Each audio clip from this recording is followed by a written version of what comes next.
وہ کہے گا بھی میں نے تعویذ باندھا ہے مجھے تو شفا مل گئی ہے۔ کہ بعض اوقات آدمی تعویذ پہنتا ہے، دھاگا باندھتا ہے، کڑا پہنتا ہے، اور پھر اس کو محسوس ہوتا ہے کہ اس کی بیماری کم ہو گئی، اس کی بیماری ختم ہو گئی، یا اس کی تکلیف ختم ہو گئی، ہونے کو ہو جاتا ہے۔ اب کیسے ممکن ہے کہ اللہ نے تو اس کو سبب نہیں بنایا اور نہ وہ حصی سبب ہے، اور پھر بھی اس سے کسی کی بیماری ختم ہو جائے یا اس کو احساس و محسوس ہو اس کی بیماری ختم ہو گئی؟ اس کی 3 وجوہات ہیں۔ پہلی چیز کیا ہے؟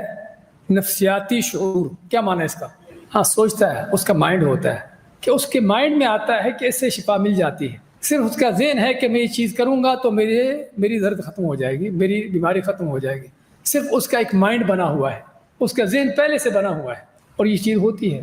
بعض اوقات آدمی کے کسی چیز پر ایسا یقین ہوتا ہے کہ ہاں یہ چیز کروں گا تو ہو جائے گا، بس وہاں وہ چیز کرے گا تو اگرچہ بیماری نہ بھی ختم ہو لیکن اس کو شعور ہوگا کہ میری بیماری کم ہو گئی، ختم ہو گئی۔ اس لیے بعض اوقات آدمی کڑا دھاگا کچھ اللہ کچھ طرح کی چیز پہنتا کرتا ہے اور اس کو محسوس ہوتا ہے کہ اس کی تکلیف ختم ہوگی، اس کی بیماری وہ ختم ہی ہوئی تھی، لیکن صرف اس کا جو مائنڈ بنا ہوتا ہے اس کے مطابق اس کو محسوس ہوتا ہے۔ صرف ایک چیز یہ ہے۔ دوسری چیز کیا ہے؟ شیطان کی دخل اندازی، کہ شیطان کو اللہ نے بڑی قوت صلاحیتیں دی ہیں انسان کو ہر طرح سے گمراہ کرنے کی، ہر طرح سے اس کو بہکانے کی، ہر طرح سے انسان کو پریشان تنگ کرنے کی۔ تو شیطان کو اللہ نے طاقت دی ہے کہ انسان کے جسم میں داخل ہو، اس کے دل تک پہنچتا ہے۔ تو انسان جو دل تک پہنچ سکتا ہے وہ کیا باقی آپ کے جسم تک نہیں پہنچے گا؟ آپ کے دل تک پہنچ کر آپ کو غلط وسوسے، غلط خیالات ڈالتا ہے آپ کے دل میں، شیطان پہنچتا ہے وہاں پر، سمجھے نا؟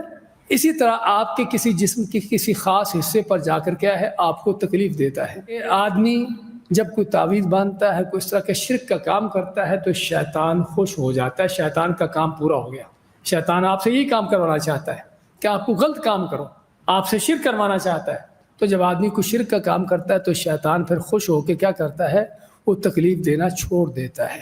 آپ کو ایک حدیث سناتے چلے جاتے ہیں۔ حضرت عبداللہ ابن مسعود رضی اللہ تعالیٰ عنہ کا نام تو سنا ہوگا نا آپ نے؟ کون ہے؟ صحابی رسول ہیں، قرآن کے بہت بڑے عالم تھے۔ گھر میں آئے تو دیکھا کہ بیوی نے کوئی دھاگا لٹکایا ہوا تھا۔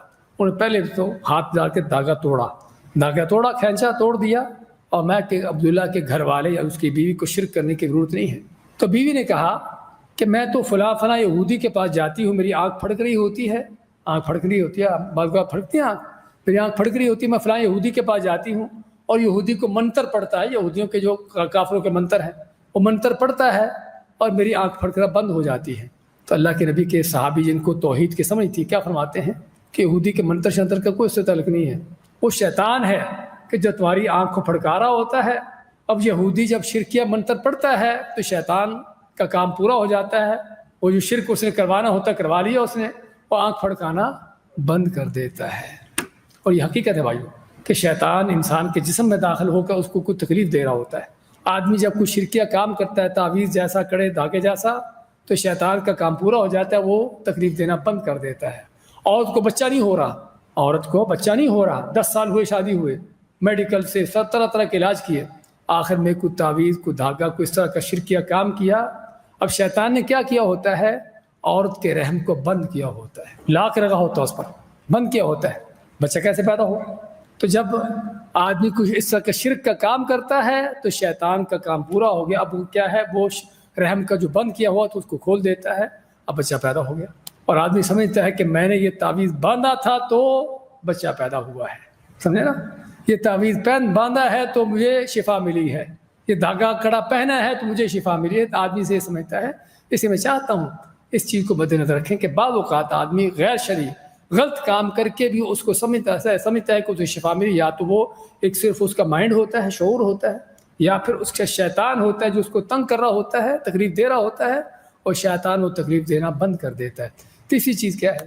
تقدیر کی موافقت۔ اللہ نے ہر چیز کے ایک وقت لکھا ہوا ہے، مقدر کیا ہوا ہے۔ فرض کرو آدمی بیمار ہو گیا، اس نے علاج کروایا، میڈیسن ادھر ادھر سے، ڈاکٹروں سے، حکیموں سے، سال گزر گیا، 2 سال گزر گئے، یا وقت گزرا اور اس کی بیماری ختم نہ ہوئی۔ اللہ کی طرف سے مقدر تھا کہ اس کی بیماری 2 سال رہے گی۔ اللہ نے ہر چیز مقدر کی ہے، آپ کے علم میں ہونا چاہیے۔ انسان کے ساتھ جو کچھ اچھائی برائی، خوشی غمی پیش آ رہی ہے، وہ سبھی اللہ کی تقدیر میں لکھا ہوا ہے، سمجھے نا؟ ایسے نہیں آ رہا۔ اللہ نے اس کی تقدیر میں لکھا تھا کہ 2 سال کے بعد اس کی بیماری ختم ہوگی۔ اچھا، اس کا اب اللہ کا کرنا کیا ہوتا ہے کہ آدمی 2 سال تک تو میڈیسن کو ادھر ادھر سے چیزیں کرتا رہتا ہے کہ اس کی بیماری ختم نہیں ہوئی. 2 سال جب مکمل ہو رہے تھے, جب تقدیر میں لکھا تھا اس کی بیماری ختم ہونے کا, عین اسی وقت اس نے کوئی دھاگا باندھ لیا, کوئی تعویذ لٹکا لیا, اور اللہ کی طرف سے کیا تھا, اس کی بیماری ختم ہونے کا وقت آ چکا تھا تقدیر میں. تو اللہ کی تقدیر سے اس کی بیماری ختم ہوگی, دھاگے تعویذ کی وجہ سے نہیں. اور آدمی کیا سمجھا کہ دھاگے تعویذ سے ختم ہوئی ہے. اور یہاں پر آپ کہیں گے کہ اللہ تعالیٰ نے پھر تو انسان کو خود یہ امتحان میں ڈالا ہوا ہے. ہاں, آپ کو معلوم ہونا چاہیے کہ دنیا ہے ہی امتحان, زندگی ہے ہی امتحان.